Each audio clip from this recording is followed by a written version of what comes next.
Hello everyone. आज हम discuss करने जा रहे हैं स्लिप डिस्क के ऊपर कि क्या होता है स्लिप डिस्क और क्या इसके कारण होते हैं और क्या इसके सिम्टम्स होते हैं और इसको किस तरह से ट्रीट किया जा सकता है। तो इसको जानने से पहले मैं आपका फिर से आपका doctor MR Zulfi, founder and director physio active, आपको आज बताऊंगा डिटेल में कि स्लिप डिस्क क्या होता है।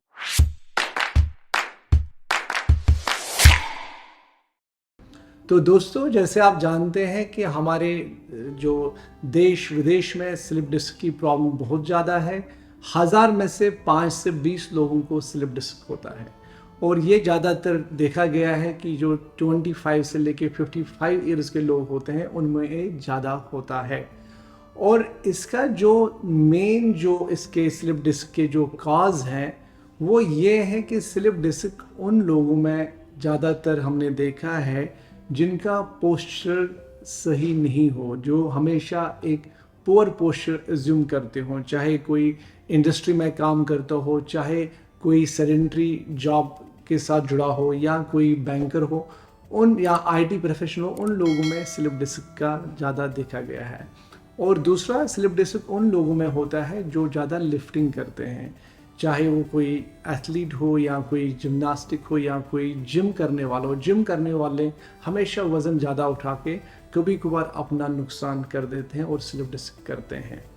और दोस्तों, स्लिप डिस्क जो है ये हमारा ऐसे भी हो सकता है कि कभी कभार हमें कोई इंजरी होती है। सपोज़ हमें कोई छोटा मोटा कोई स्पोर्ट्स खेलने के टाइम कोई हम गिर जाते हैं या कोई कार एक्सीडेंट हो जाता है, उसमें भी आपका स्लिप डिस्क, आपका डिस्क का डिस्प्लेस होना हो सकता है। ये एज के हिसाब से भी होता है। जैसे आपकी एज बढ़ती है तो आपके लंबर, आपकी जो बैक है उसकी स्टिफनेस बढ़नी शुरू हो जाती है, आपके मसल्स वीक हो जाते हैं, तो भी आपकी टेंडेंसी होती है कि आपका स्लिप डिस्क हो सकता है। तो ये हमारे कारण होते हैं।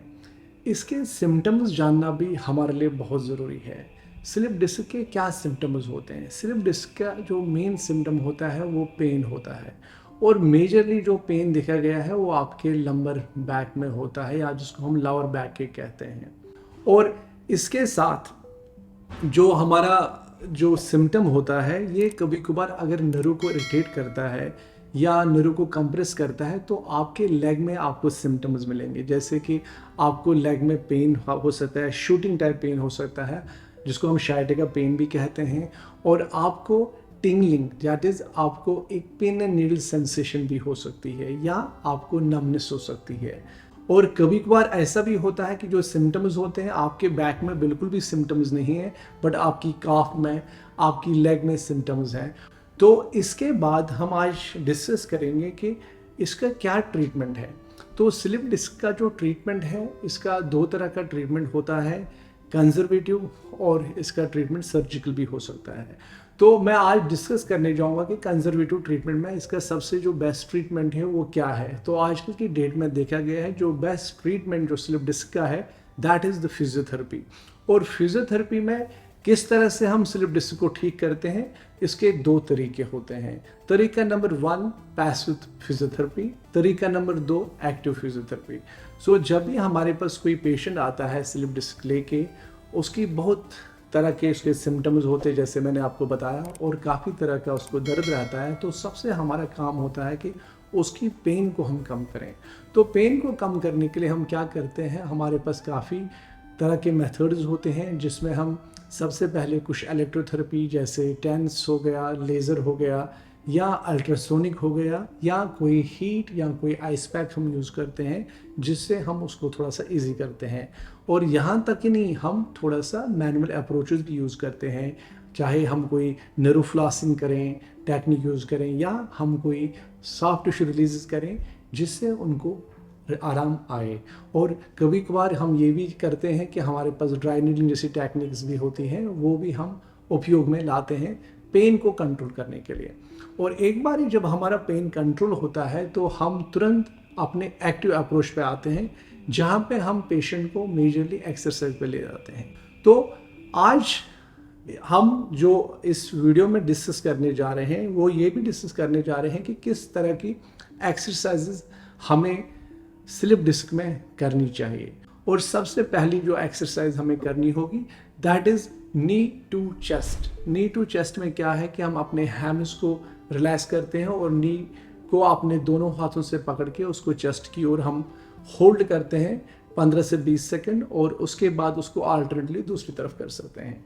और एक्सरसाइज नंबर 2, हम अपने बैक को हम लिफ्ट करते हैं जिसको हम पेल्विक ब्रिजिंग कहते हैं, और जहाँ तक हम विदाउट पेन उठा सकते हैं हमें इसको उठाना चाहें, और इसको होल्ड करने के लिए हम 5 सेकंड से शुरू कर सकते हैं, फिर धीरे धीरे हम 10 सेकंड कर सकते हैं। एक्सरसाइज नंबर 3, हम ऑन स्टमक होके हम एक कोबरा पोज बनाते हैं जिसमें हम अपने दोनों हाथों को अपने शोल्डर लेवल पे रख के हम पूरा अपने हेड को ऊपर उठाएंगे, और हमें ध्यान रखना होगा कि हमारी जो पेल्विक है वो लिफ्ट ना करें, वो हमारी सरफेस ऑफ बेड पे इंटैक्ट हो। और एक अच्छा सा स्ट्रेच फील करने के बाद हम उसको 5 से 10 सेकंड होल्ड करके इसको वापस करके इसको हम 10 टाइम्स कर सकते हैं। उसके बाद हम दोनों अपने हाथ उल्टी पोजीशन में अपने हिप पे रख के हम दोनों अपने हेड और अपने दोनों स्ट्रेट लेग्स को हमें ऊपर लिफ्ट करना होता है। 5 सेकंड होल्ड करके हम इसको रिलैक्स करते हैं।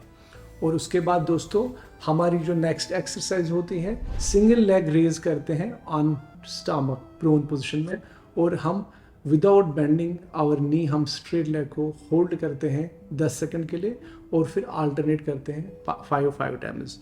और उसके बाद हम उसको प्रोग्रेस करते हैं और हम दोनों लेग्स को एक साथ भी उठा सकते हैं, बट उसमें ये देखना होता है कि हमें पेन ना हो। और उसके बाद हमने आइसोलेट करना होता है, और हमें सिर्फ अपने हाथों को बैक पे रख के अपने पेल्विक और लेग्स को लोअर करके हमें अपने अपर बैक को ऊपर उठाना होता है, और उसको हम होल्ड करते हैं 5 to 10 सेकेंड, फिर रिलैक्स करते हैं। तो ये आपकी एक्सरसाइज के बारे में। अब मैं आपको जो सबसे इम्पॉर्टेंट चीज़ बताना चाहूँगा वो है प्रिकॉशंस। तो सबसे पहले चीज़ जो हमने जाननी है that is avoid prolong sitting and standing. हमने लंबा नहीं बैठना है, ना ही लंबा खड़ा रहना है। सेकंड, हमारी जो प्रिकॉशन है वो है अवॉइड लिफ्टिंग हैवी वेट्स। हमें बिल्कुल भी लिफ्ट नहीं करना है हैवी वेट्स को। तीसरी जो चीज़ है, हमें रिपीटेड बेंडिंग नहीं करनी है, और अगर हमें बेंडिंग करनी भी है हमें अपने हिप और नी को बेंड करना है। हमें स्ट्रेट वे अपने बैक पे ज़्यादा झुकना नहीं है। और दोस्तों हमें एक मैट्रेस का ख्याल रखना है। जो भी हम मैट्रेस यूज़ करते हैं वो मैट्रेस जो है वो ज़्यादा सॉफ्ट ना हो और एकदम भी हार्ड ना हो, वो फर्म हो। और लास्ट, अगर आपको स्लिप डिस्क है आप फ्लोर पे बैठना थोड़ा अवॉइड करें, क्योंकि फ्लोर पे बैठने से जो आप उठते हैं तो जो स्ट्रेन आपके बैक पे आता है वो भी काफ़ी प्रॉब्लम कर सकता है। तो ये आपके प्रिकॉशंस हैं, और मुझे उम्मीद है कि आपको ये हमारा जो वीडियो है ये आपको अच्छा लगा होगा, और आप इसको अवश्य सब्सक्राइब करें, कमेंट करें, लाइक करें, शेयर करें।